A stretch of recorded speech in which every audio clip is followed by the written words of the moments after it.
Hey everyone, welcome back to my channel. In today's video, I'm going to show you how you can install the latest version of ROS 2 called Kilted Kaiju in Windows 11. So to install ROS 2, first you have to open your Chrome browser, go into the search bar and type here install ROS 2 Kilted Kaiju and press enter. Now you have to go into the website installation Kilted documentation. Just click on it. Here you can see the instructions for the installation of ROS 2 Kilted Kaiju, and you can install the ROS 2 by using two different methods, either by using the binary packages or by installing it from source. And you can install the ROS 2 packages in different platforms, Ubuntu or HEL and Windows 10 or 11. If you want to install it in Mac OS, then you have to build it from source for the Mac OS operating system. Now the question arises in the mind which installation method we have to choose for us. So the answer is here. Which install should you choose? Either installing from binary packages or from source will both result in fully functional and usable ROS 2. The only differences between the options depends on what you plan to do with the ROS 2.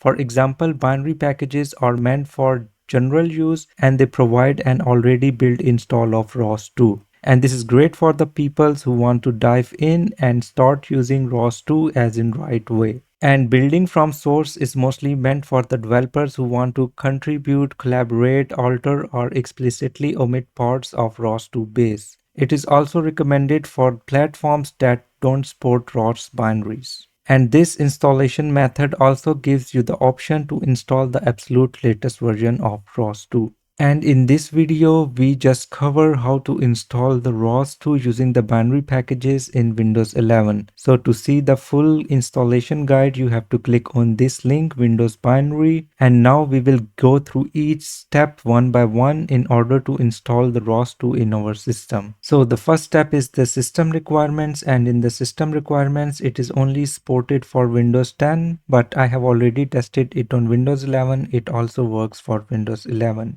The next step is create a location for the ROS 2 installation. This location will contain both the installed binary packages plus the ROS 2 installation itself. So to create a location, you have to start a PowerShell session by pressing the Windows key and type PowerShell. And please run it as an administrator. Click on it and click on yes. For now, I'm going to minimize it. And before creating the location, you have to be careful about two things. One thing is the name of the location and the other thing is the path for the location. The name of the location should be as short as possible because of the Windows path length limitations. And the path of the location should be in the C folder. For now, the name of the location should also be Pixi workspace because ROS 2 binary packages are currently not relocatable. It means you cannot be able to move or copy the ROS 2 installation into other directory or from one folder to another folder. This issue is being tracked by the ROS 2 community and they are trying to resolve it. So go back to your PowerShell session and move into your C directory. For this you have to type cd change directory and name of the directory and press enter. Now we are going to copy this command to create a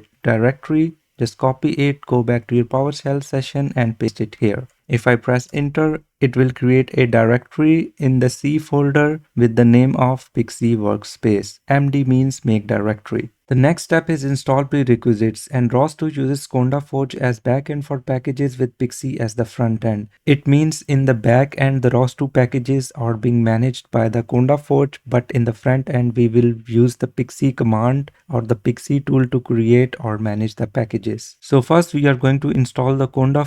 Just right click on it, click on open link in new tab. Now go into the Conda, click on download installer. We are going to install it for Windows. Just click here. It will automatically start the download here. So after the download is completed, you can open this file by simply clicking on it. So now you will see this kind of prompt for the installation of Miniforge 3. Click on next. I agree. If you want to install it just for you, then click here. If you want to install it for all the users, click here.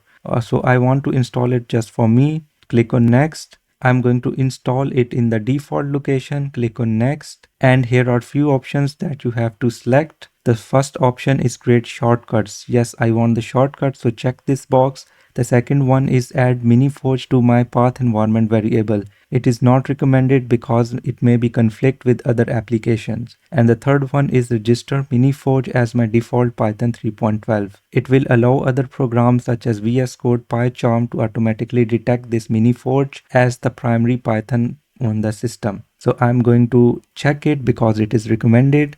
Click on OK. And the last one is clear the package cache on completion. It is also recommended. It will save some disk space without harming functionalities. You can also check this box. Now click on install. So now it will install the Miniforge for you. It will take few seconds to install it. Now the installation is completed. You have to click on next and finish. Now we have to go back into the ROS2 documentation, and next now we have to install the Pixi. To install the Pixi, you have to again open your PowerShell session and you have to use the instructions on this website to install Pixi. And make sure once Pixi has been installed, we have to close our PowerShell and start it again, which will ensure that Pixi is on the path. So to install it again, you have to click on this link and click open link in a new tab. Go into the Pixi here, and to install it, go down, go down, go down. Here is the installation command. Select the Windows here. You have to click here in order to copy this command. So it's copied to clipboard. Now go back to your PowerShell session and paste it here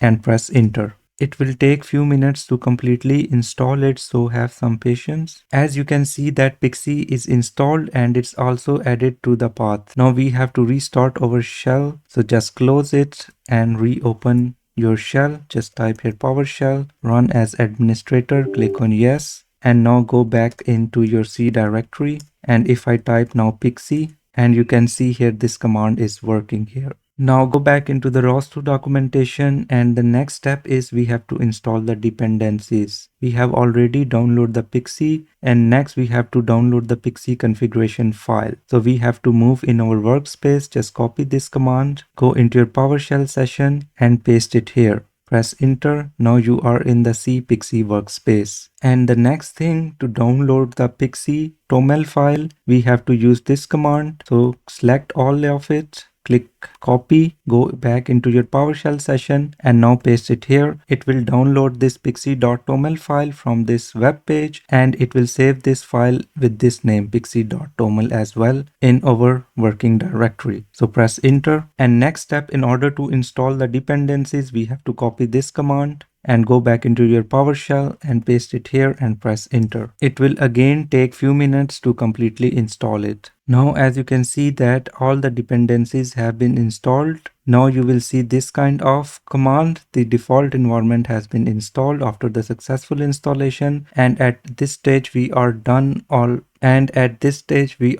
with all of the prerequisites. And the next thing is we have to install the ROS2 from the binary packages. For this you have to go on this release page, just right click on this link, open link in a new tab. Now go here, releases ROS2, and go down. You have to download this zip file for the Windows. Just click on it. It will automatically start the download here. So after the download, you have to open this zip from the folder location. Just click here, show in folder, right click on it. We are going to extract this. Just open it with WinRAR archiver or any type of extractor you have. Click here on extract to, go into your C folder and go into your workspace. Here it is Pixi workspace. Just click here and click on OK. Click on yes. So after the successful extraction, it means you have successfully installed the ROS2 in your Windows. Now go back to your Chrome browser, and before using the ROS2, we must have to set up the environment. So to set up the environment, you have to start a new command prompt. So just press the Windows key and type cmd and run it as an administrator. Click on yes. First, we are going to source the Pixi environment. For this, we have to go into our Pixi workspace. So just copy it from here, go back into your CMD and paste it here and press enter. Now we are in our workspace. Next, we have to start the Pixi shell. So just copy this command and go back into your CMD and paste it here. Now it has started the Pixi environment. And next we have to source the ROS2 environment, and this is required in every command prompt you open to set up the ROS2 workspace. It means you have to set up the environment for each new command prompt session before using the ROS commands. So to source the ROS2 environment, just copy this command, go back to your CMD and paste it here and press enter. After setting up the environment, in the last we are going to try some examples to make sure that everything is fine. So first we are going to run the ROS2 C++ talker node, which is responsible for sending the messages, and in the second command prompt shell we are going to run the ROS2 Python listener node, which is responsible for receiving the message, and this will verify that both Python and C++ APIs are working properly. So go back to your command prompt. We have already set up the environment here. First we are going to run the CPP talker node. So copy it from here, go back to your command prompt and paste it here and press enter. As you can see here, it is publishing the messages. Now we are going to run the Python listener to receive the messages. So you have to again open a new command prompt, run it as an administrator, click on yes. Now again you have to set up the environment. First you have to go into your workspace, copy this command from here, go into your new command prompt, paste it here. Now we have to start the Pixi shell environment, copy it from here, go back into your prompt, paste it here, and next we have to set up the ROS2 environment, copy it from here, go back into your prompt and paste it here and press enter. And now we are going to run the ROS2 Python listener node. So copy it from here and go back into your command prompt and paste it here and press enter. As you can see that it is listening the messages or receiving the messages. If we compare both, as you can see that as soon as it sends the messages, it will receive the message. This is it for today. If you want to learn more about ROS, you can subscribe my channel and also press the bell icon to get the updates of the new uploads. See you next time. Bye bye.